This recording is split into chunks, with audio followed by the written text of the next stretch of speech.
দুই চামচ বোন মরার পর যা হলো।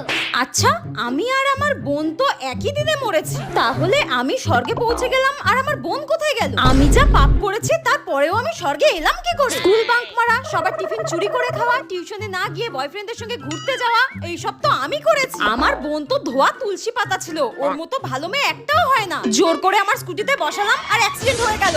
আমার দোষে আমার বোনকেও মরতে হলো। এক মিনিট, আমার বোন তো পড়াশোনায় ভালো ছিল, বাবা মার বাধ্য মেয়ে ছিল, তাহলে ওকে স্বর্গে দেখতে পাচ্ছি না কেন?